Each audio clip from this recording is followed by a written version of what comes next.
du cœur bi nga xam ni at mu jot sas da koy def ànd ko ak la direction de l'hôpital ànd ko ak tout le personnel ànd ko ak les usagers ak sympathisants yi nga xamante ni bii membre sas yi ñëpp ñi nga xamante ni bii ñu ngi ci biir syndicat bi tey nag muy édition bu spécial ndax li tax mu spécial mooy dafa nekk ci élan boo xamante ni bii élan de continuité la. tey nag balaa ñuy tàmbali rek ñuy nuyu ki nga xamante ni bii mooy suñu kilifa ci hôpital bi di madame Sow Saf bi nga xamante ni bii tey mu ngi fi toog jëmmal jataay bi jëmmal ko si jëmmi boppam waaye jëmmal ko ci nga xamante ni bii représenté fi ki nga xamante ni bii mooy suñu directeur xamante ni bii tey moo ñu yilif hôpital bi tey ñuy féete ci ginnaawam ànd ak moom di liggéey ci hôpital bi kon madame Sow ñu ngi lay nuyu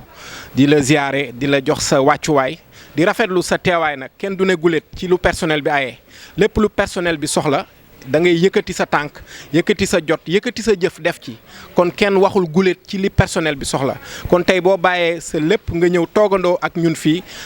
kenn du miin nañ sa jataay ci bu personnel bi soxlaa kon jërëjëf ci barke koor gi yàlla na la yàlla yéegal say grade yow ak directeur ak ñi nga àndal ñëpp dans l'administration ci biir administration bi tamit Babacar Faye mu ngi fi nekk représentant du personnel aussi tamit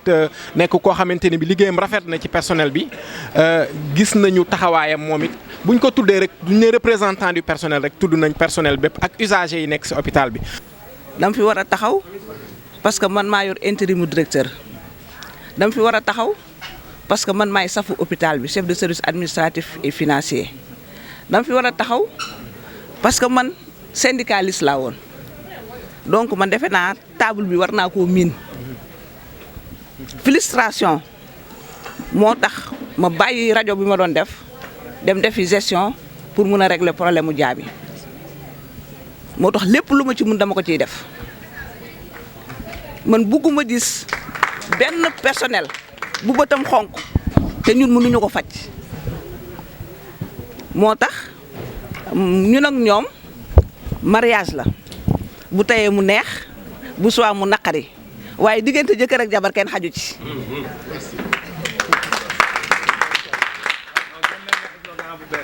ndax ñoom luñ la bëgg dañuy xool seen ginnaaw yow it loo leen bëgg da ngay xool sa ginnaaw donc da ngeen di dox daje rek tey mi ngi nii ñu toog fii suba dañuy rombante nii kenn du nuyu sa morom mais ginnaaw suba dañuy àndaat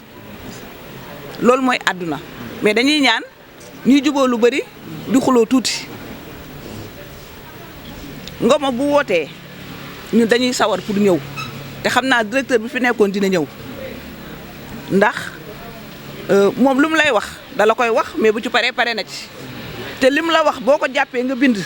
man bu ñuy wax damay bind suñu bindee ma xool point yi lu ma ci mën a régler ci saa si avant ñu jóg ma ne lii mën nañ ko régler lu ñu mënul régler ma ne après ñu santeeg directeur ñu régler ko dama naan directeur yow syndicaliste yi yow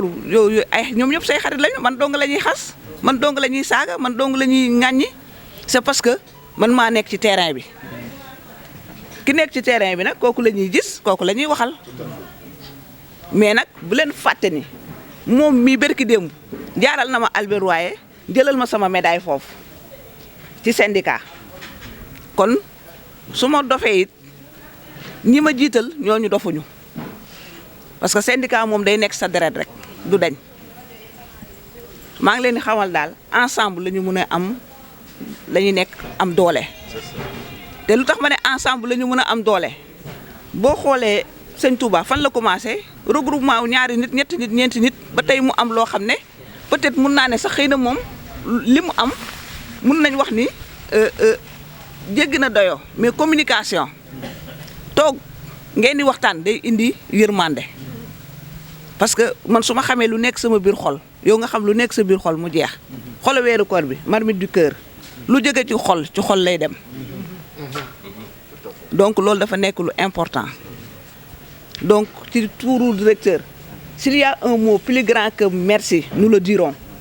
ci turu directeur lépp loo xam ne buñ ko defee mu nekk yéen seen mbégte ñun dinañ ko def jaar ko nag ci administration parce que mbégte rek duñu ay syndicalistes duñu ay politiciens nous sommes des administrateurs des gestionnaires lépp lu jaar yoon rek noonu lañ koy defee mais yow xam nga ni du ma tëj mukk te ñëwuma tuuti ci Maodo Malick maa ngi moom ba ñuy ànd dafa mel ne maag Seck mi ba ñuy ànd boobu temps ay étudiants la ñu woon muy ñëw suñu nekk bu ñëwee ñu dal ci kawam sama beneen copine bi léegi mi ngi États-Unis mu ne su ñëwee mu ne yéen lu tax ngeen neex ma da ngeen am fulla doo leen génn man su ma sonnee daal fii laay ñëw su ñëwee lu nekk ci poche bi yëpp ñu yulli ko dafa mus a mën a maye. am na benn jour mu ñëw ñu ne ko dibi la ñu bëgg li fi yor matul mu ne bopp dàq dem leen jëndi bopp mu dem jëndal ñu bopp ñëw indil ñu man foofu laa njëkk a lekkee bopp dibi bu dee sincérité képp kuy ànd ak moom boo amul sincérité di nga ko sonal parce que moom gis nga bu ñëwee sax fekk nga am benn devoir wala nga am dara nga concentré waxoo ak moom day déplané wu day def ne fa am lu mu la def donc ñun bañ koy xam boobu xalaatuñu woon moom dina egsi fii tey bañ ko nommé ma nekk CESAC il faut nga préparer sa ginnaaw ba ma demee bureau dafa ne maa bëgg tey ñu yendu di waxtaan ndax danga may fàttali lu démb su ma amee problème aussi damay dem ci moom ñu waxtaan mu jox ma solution ba sama ñëw fii parce que bàyyi sa njaboot bàyyi sa jëkkër nekk Casamance nekk fa pendant des années boo bëggee ñëw il faut nga seet ku mel ni moom nga xam ne lu mu la wax dee moo koy dindi ci laa def démarche Dakar ba mujj gi ñu indi ma Thiès mais c'est nous dans nous te ba mu ñëwee ba léegi ba ma fi nekkee ba léegi loxo musul jóg ci hôpital daf may wax sax boo amee cas woo ma téléphone nga wax ma nombre de cas mais xam nga tamit mun ma def sama liggéey def liggéey assistance sociale yi donc dama naan ko waaw rek te saa yu dara amee bu ñëwee bu indee di nga xam ne moom indi na mais loolu démb la du tey lañ ko dabu ñun dañoo ànd boobu dara nekkul muy nekk sunu nekk ba yenn heure yi mu jóg ñibbi ñaari jigéen ngay dugg seen biir amul kenn ku mu ci wax waxu ñàkk fayda boo waxee rek mu yedd ñu dem Seck mi aussi defe naa moom xam na ma ñoo defandoo sunu lépp des fois su ma demee di yéeg ba fekk ko ci kaw ma ne ko yow looy def fii mi ne ma yow looy def fii c'est parce que tout simplement dañoo bokk gis-gis man góor ñee gënoon nekk sama xarit parce que xamoon naa ni su ma ci ngalaaboo ànd ak ñoom dinaa réussir moo tax man nekkoon ak ñoom di def pour sama papa ak sama yaay kontaan mais tey réccuwuma ko di wax tant que ñi ngi fii ci hôpital bi lépp loo xamee ne war ngeen ko mun a am mu jóge ci loxo directeur man dinaa ko ñodd ci loxoom teg ko seen loxo dama naan directeur possibilité bi ba am di dugg sa bureau par jour mun naa fa dugg 10 fois mu ne ko ñeneen ñi amuñu ko donc su ma duggee fii du ma tudd benn tur parce que su ma tuddee tur rek man maa ngi am doole kooku amul doole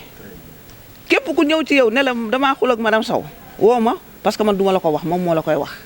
day ñëw mu réeree la mu ne diw nee na lii ma ne ko waaw mu ne al tax waxu ma ko ma ne ko non yow munoo gérer ay problème baal man may gérer problème yow moo nga bàyyi la nga gérer leneen lu jëm ci luy améliorer condition de vie personnel naka la ñuy def ba service yi dox naka la ñuy def ba matériel du manqué naka la ñuy def ba nga xam ne boo duggee doo jaaxle parce que tamit nit ñi il faut ñu bàyyi xel dara gis nga boo duggee hôpital papa foo jëm wala yaay foo jëm sax 50% ci loolu metti dañ na nga téye loxoom wala nga téye mbaggam moom ci boppam bu demee këram man mus naa def rajo bu damay di génn tuuti benn waay boo xam ne mi ngi woon Fann brancardier la ma ñëw ma téye nii man da koy defar ni mu dafa xaw a dëng ma ko jubbantiku le lendemain 2 jours après mu ñëw mi ne ma yow ba nga ma defalee rajo laa wër naanu ma sax garab yi mais man miracle boobu di ma ko wax di ma ko répété waat te pourtant man defuma ko dara mais peut-être li ma ko laal noonu defar ko loolu moo ko kii donc nañu góorgóorlu ci maladie walliw yaa ngi ci biir ñu baax ñaa ngi ci biir ku jaaxle ku feebar dafa jaaxle kooku bu ñëwee dimbali ko noo ko mënee dimbalee nag yor nga benn juróomi dërëm mun nga ko mottalil ko yor nga loo ko mun a jox ko ñaan yooyu nga xool ba ren di déwén madame Sow lu mu jéem ci yow du ci dem mun dara keneen lu mu jéem ci yow du ci mun dara di ñaan daal sunu collaboration bu mu neex. non na neex. déedéet. non day neex bu mu neex xamul tax ma ne bu mu neex. luñ la wax di nga ko def. waaw. na tegu ci yoon rek. waaw.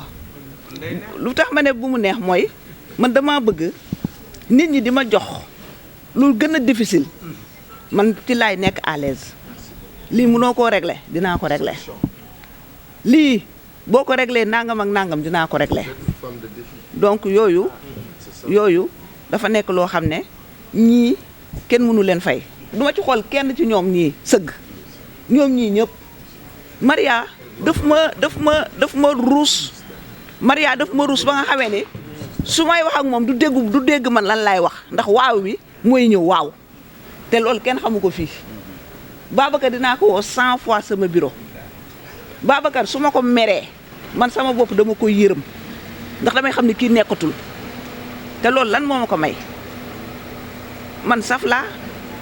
chaque jour sama jour fii di gën a wàññeeku ma war a dem feneen mais hôpital saa yu ñuy xëy di ma gën a teg sama place donc damay ñaan yàlla bu yaakaar tas. di nuyu Babacar bu baax a baax Faye di nuyu notre frère Ngoma Niang di nuyu l'ensemble des autorités de l'hôpital qui sont présentes ici le personnel muy góor muy jigéen ñu ñëw nekk une délégation représentée fi le DG de l'ANAMO Maodo Malick Mbaye ma ànd ci ak Babacar Lo ànd ci ak Moussa Gningue ànd ci ak Talla Diop ñu ñëw teew fekk fi sunuy xarit yoo xamante ni ñooy sunu buntu ci hôpital bi ma man ci cité Ibrahima Diagne nga xamante ni moom madame Sow mooy chef de service am te fu mu toll di louer les bonnes relations yi nga xam ne am na ko avec son chef de service Ibrahima nekk nit ku yaru nekk nit ku disponible nekk nit ku gëm hôpital régional bu Thiès et ça c'est très important il a une grande fierté pour cet hôpital d'ailleurs waxam yëpp ak toogam yëpp ci côté Maodo Malick Mbaye mooy jàppaleel hôpital régional loo ci mën a taxaw nga def ko ngir Thiès gi nga dëkk nga def ko ngir malade ya fay nekk mais nga def ko ngir ñun ñi nga xam ne ñoo la fa toogal te représenté la fa te nga xam ne loo ci def ñun nga sagal kon Saf en Ibrahima Diagne vous pouvez trouver un digne ambassadeur auprès de Maodo Malick Mbaye et voilà un gosse extrêmement valeureux disponible mais extrêmement dévoué te xam nañu relation yéen fi ngeen ko teg moom itam xam nañu moom fi mu leen teg ñi leen ciy sant mais noonu la ñuy def aussi ci Moustapha Mbaye mu nekk fii Terre des Hommes nga xam ni Moustapha aussi frère la ci Maodo Malick noonu lañ ko mën a waxee parce que ñoo bokk dëkk Salamine mais nag mu nekk un homme exemplaire à tout égard baax yaru disponible mais également gëm li muy def avec beaucoup de sincérité Moustapha jërëjëf ñu ngi lay sant bu baax ci sa kanamu nawle yi nga nekkal di wax ni daal en tout cas Maodo Malick sa taxawaay ci wetam rafetlu na ko bu baax a baax lu mel noonu la ñu mën a wax monsieur Faye ci Awa ci Amiba elle n'est pas là sànq dama toog ba ci ak may wax ni xëj na sëñ bi moo ko représenté mais Ami aussi taxawaay bi ñu mën a wax ci Ibrahima Diagne wax ko ci Moustapha moom la ñu mën a wax ci moom monsieur Faye ñi lay témoigner ne Ami nit ku sincère la nit ku honnête la nit ku am engagement la mais sa disponibilité est légendaire lépp loo xamante ni Ami Ba wax na ko ak Maodo Malick depuis bi ñu gisantee ba nëgë ni mu ngi koy def avec beaucoup de sérieux beaucoup d'engagement te ménagé wul aucun effort pour ça d'ailleurs bañ na ko ba ñun ñoo koy bañ a sonal dañuy wax ni boo duggee hôpital rek Ami yàkkamti na la gis ba am taxawaay ci yow loolu nag loolu la Ibou Diagne taxawee moom la Moustapha taxawee moom la Ami Ba taxawee yow boo nekkee boroom këram teew fii tey baax nañu seedeel la loolu nga xamante ni moom lañ xam ci moom. terrain de l'action sociale parce que la théâtralisation des actions politiques ce qui se passe dans le pays ko xool war di wax rek toog di wax woote di wax di gént di wax booy dox yaa ngi wax yaa ngi wër di yuuxu ñii ngi wër di wax te kenn xamul li ñuy wax lu mu doon Maodo Malick il préfère être dans ça damay wax ni li ngeen di def nii képp kuy doomu Thiès waxuma mu bañ koo yëg mais su ko yëgee rek teewaayam fii la jaadu ndax nag hôpital bi laay wax benn bi damay wax ne souvent hôpital bii ku fi amul tey soxla tey di nga ko fi am su ëllëg soo ko fi amul sa mbokk dina ko fi am te bis dina mus a ñëw ñu fëgg seeni buntu am ci yéen soxla bu dul yow itam mu doon say mbokk wala mu doon ku la jege kon yéen ku leen bàyyi ci lu mel nii ngeen di def itam ëllëg dina am ci yéen soxla moo xam ci ban côté la kon nit doxul tànk ñëw fu gën fii looloo tax ñi leen di seedeel ne Maodo Malick Mbaye chargé na ma waxoon ma ne ma ak délégation bi ñu àndal suñu dikkee nañu leen ne il n'est pas à son coup d'essai c'est pas la première fois wax ngeen ko y a beaucoup d'éditions man représenté naa ko 2 ou 3 fois yoo xam ne dañuy organiser lu mel nii ma ñëw teewal ko fi fekk bi ay yéen ñii ngeen nekk ñu toog ñu def ko te wax na ma tey ci suba ne ma du ma ci tayal mukk ci àddina tant que hôpital régional mu ngi am soxla ci man ma ciy taxaw moo xam ci environnement moo xam ci lu mel nii Marmite du Cœur moo xam ci lépp lu mu mën a doon luy jëmale hôpital bi kanam Maodo nee na il restera un partenaire éternel looloo tax mu wax ma ne ma saf naa leen wax ne la en lui c'est un partenaire éternel que ngeen bind ko ngeen bañ koo bind jàpp leen ni lépp lu hôpital régional yëkkati di ko def ñu koy def fii Maodo nee na il demeurera et il restera un partenaire pour toujours ça il me l'avait chargé de vous le dire et vous dire que l'hôpital régional est une préoccupation pour lui et est une préoccupation majeure loolu nag bu ñu koy wax dañu koy wax parce que dëgg la ñëw nañ fi bale ñëw nañ fi nettoyer jamonoy Covid Mountaga ñu lay nuyu bu baax ñëw nañ fi indi ay appui bu lu Marmite du Cœur bu amee mu am taxawaay ba noppi Maodo gëm ni hôpital régional su baaxee ñun la baaxal ñun Thiessois yi su nasaxee ñun la nasaxal kon jàpp ci hôpital régional loolu dafa nekk sax un devoir citoyen et qui incombe à tout Thiessois bi nga xamante ni mbiru social soxal na ko malade yi fi nekk yàlla na leen yàlla may wér yàlla bu kenn loru yéen ñi fi nekk di liggéey yàlla na ngeen yokk ba yëg ko ak boor bu ngeen mën a féete ñi leen koy ñaanal di ñaan yàlla sunu borom subhaanahu wa taala koor gi luñ ci ñaan yàlla na ko yàlla nangu yàlla na yàlla def jàmm am ci biir réew mi yàlla na yàlla def ñuy xalaat yu rafet yàlla na yàlla def ñu amal njariñ askan wi damay wax ni kuy politique wala ngay yëngatu na nga xalaat social na nga xalaat social na nga xalaat sa semblable et puis na nga fexe ba nit ñi comprendre la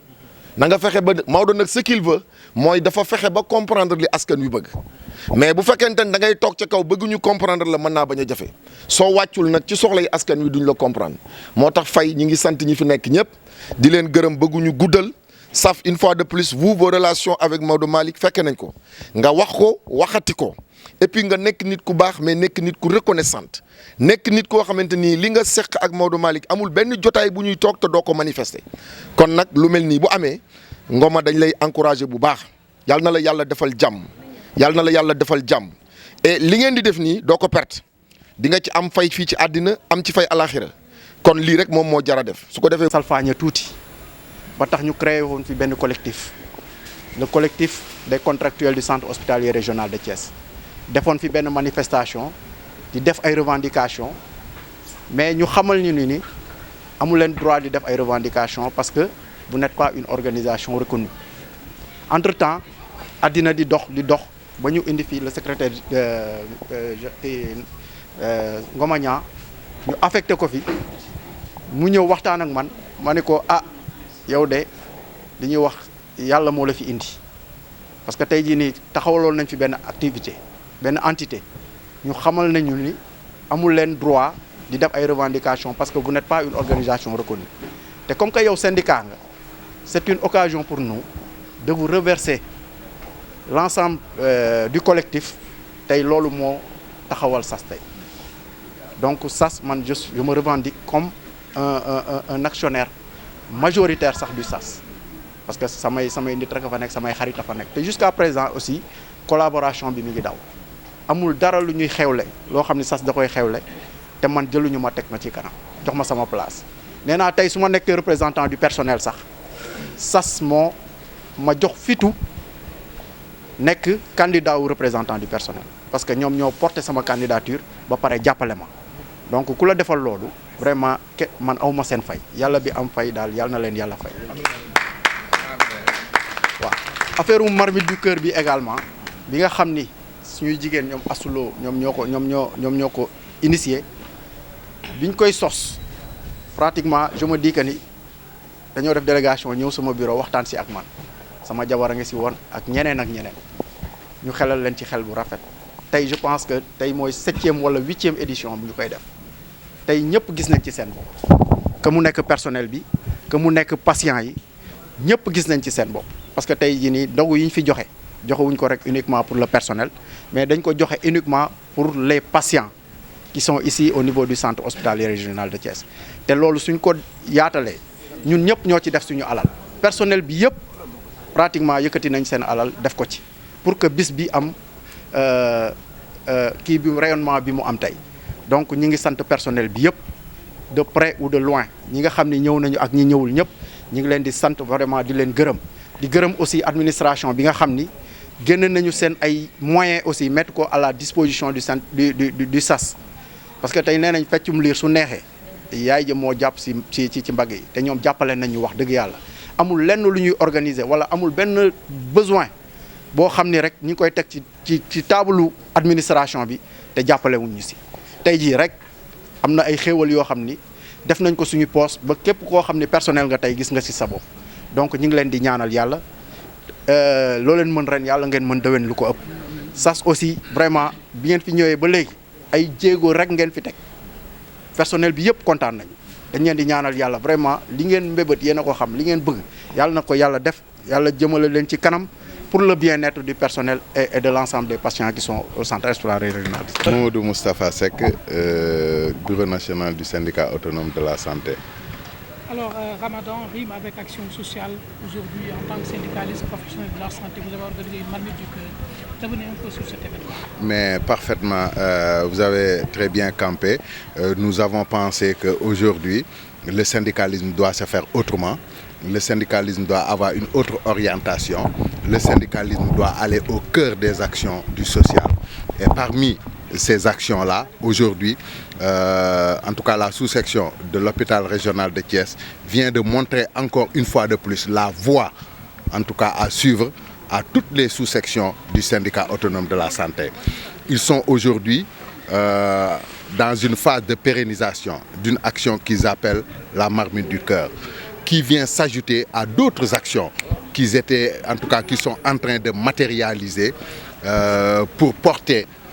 très haut, en tout cas, le flambeau du syndicat autonome de la santé. Et nous nous réjouissons de cette action parce que tout simplement, effectivement, Ramadan rime avec marmite du cœur. Ramadan rime avec marmite du cœur parce que le syndicalisme aussi rime avec l'action sociale. Et ces deux éléments de convergence aujourd'hui nous amènent en tout cas à poser ces textes forts qui sont en train de pérenniser depuis plus de 6 ans, n'est-ce pas, excepté les 2 années de Covid, et qui ont chanté en tout cas toute activité au niveau national. Il n'en demeure pas moins que nous, notre rôle aujourd'hui en tant que représentants du bureau national, c'est de venir accompagner en tout cas cette action-là, tout en étant en tout cas sur la droite ligne en tout cas de la vision du secrétaire général national qui est en train en tout cas d'initier ces actions-là au niveau local, que nous voulons en tout cas pérenniser nous au niveau national pour effectivement avoir un agenda fort dans l'avenir en tout cas de notre syndicat autonome de la santé, parce que nous sommes un syndicat très jeune qui est né en 2005. Nous avons eu la grandeur en tout cas d'avoir un secrétaire général national qui après la retraite s'est retiré du syndicalisme, ce qui est historique. En tout cas, ce qui est historique, parce que nous avons la chance d'avoir un secrétaire général national qui s'appelle Salif Faïda, qui est un père spirituel, un formateur, qui est notre guide, en tout cas qui a été notre mentor pendant des années, et au moment de la retraite, qui se retire pour nous dire, écoutez, moi je suis à la retraite, venez diriger le syndicat, venez piloter le syndicat, parce que je sens que les jeunes que j'avais formés, ils sont actuellement prêts, en tout cas, à diriger ce syndicat, ce qui est une fierté, mais ce qui est une grandeur, ce qui est aussi une histoire dans le mouvement du syndicalisme au Sénégal, parce que jamais dans l'histoire du syndicalisme au Sénégal, un secrétaire général national est parti à la retraite et s'est retiré de façon très fluide pour donner en tout cas les instances au niveau national. Donc encore une fois de plus, nous ne pouvons poser aucun acte sans remercier le secrétaire général national, camarade Salif Faïda, qu'aujourd'hui le camarade Ngomagnan en tout cas a remplacé au niveau national et dont nous sommes fiers en tout cas des actions qu'il est en train de mener, en tout cas pour la survie, la viabilité, mais aussi la vitalité du syndicat autonome de la santé. jërëjëf man la Ngomagnan, secrétaire général national syndicat autonome de la santé. di nuyu ñëpp vraiment kontaan di wax ni xam nga li ñuy wax weeru koor dafa ànd ak social.